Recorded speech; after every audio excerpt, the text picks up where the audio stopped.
The theme of the present discussion is Nibbana as ethical perfection. We have Professor P.D. Premasiri, Emeritus Professor of Pali and Buddhist Studies, University of Peradeniya, for this discussion. Professor, I remember this well-known author, Rune Johansson, writing on Nirvana, he started his book saying, Nirvana is the summum bonum of Buddhism. And in the second sentence he says, the agreement ends there. So, which means that there are so many views about what Nirvana is. A lot of confusion about it. Could we first begin by explaining what Nirvana is according to Buddhist teaching? Well, in my view, Nibbana is a noun derived from a verbal form which is nibbati, that is to be tranquil, to be at peace. So Nibbana is actually something that happens to a person. It's not some state which is out there to be attained, or which another world to which one can pass from here after death, but it is something, a kind of transformation that occurs in a person.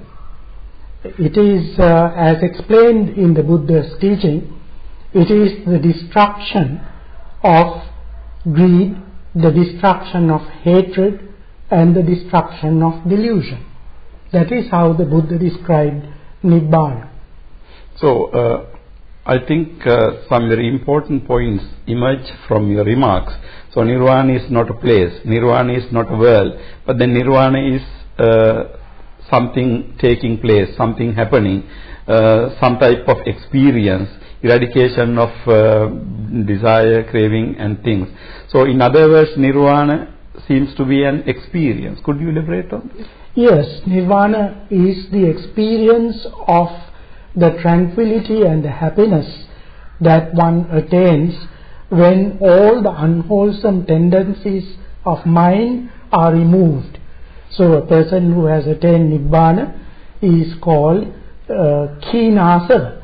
Khinasava means one whose cankers are extinct. Therefore, it is an experience which results from the abandoning of all unwholesome traits of mind. I think, Professor, there we get an interesting connection between ethics and Nirvana. Now, when we talk about Nirvana, now you mentioned about the roots of unwholesomeness, unwholesome roots. So, the Nirvana is getting rid of those things. So, could you elaborate on the connection between the Buddhist ethical notions and Nirvana? Yes. Now, when Buddhism talks about ethics, Buddhism refers to three roots of all unwholesome behavior and three roots of wholesome behavior. The three roots of unwholesome behavior are greed, hatred and delusion, which we call lobha, dosa and moha. And the three roots of wholesome behavior are the absence of greed, the absence of hatred and the absence of delusion, alobha, adosa and amoha.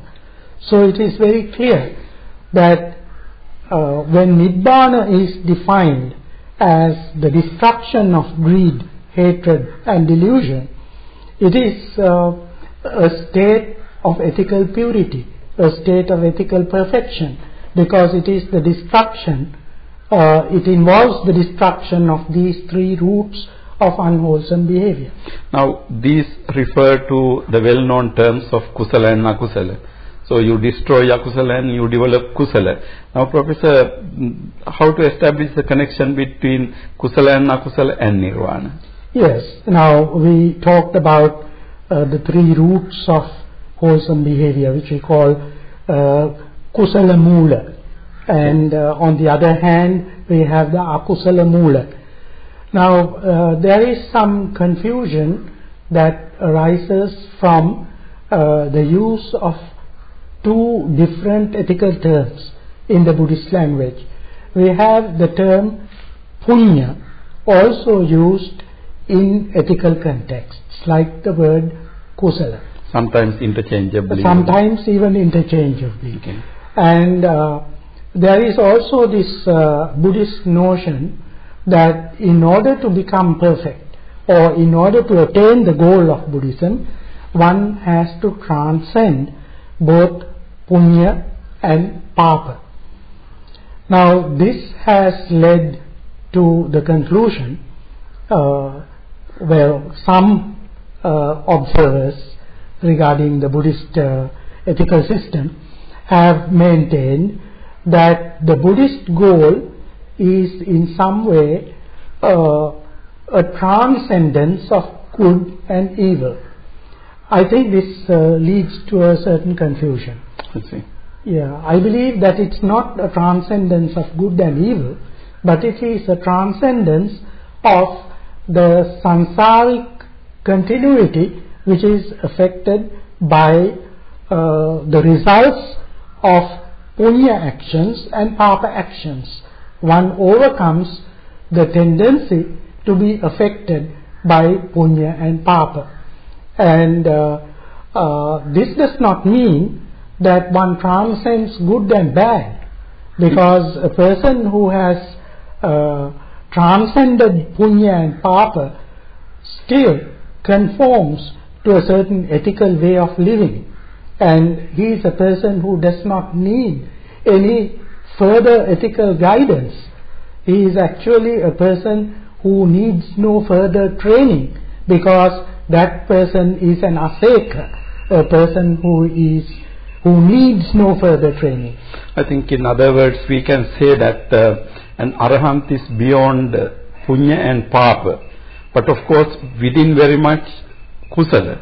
Yes, we can say that an arahat or the Buddha is the very embodiment of kusala. Now we find that the Buddha is supposed to be a person who has abandoned all qualities which can be described as akusala. Sabba akusala pahina. He is a person who has abandoned all akusala. But he is a person who is endowed with all kusala. Kusala samannagata. So with reference to the Buddha, it is not maintained that he has abandoned kusala. He is a person who is endowed with kusala. So in other words, an arahant is not one who is beyond ethics. No, not at all, because the arahat has all the good qualities. The factors of the Noble Eightfold Path are fully perfected in the arahat. The four Brahmaviharas are fully perfected in the arahat. So in that sense, Professor, maybe we can conclude by saying that nirvana is an ethical perfection. Yes, definitely. Thank you very much.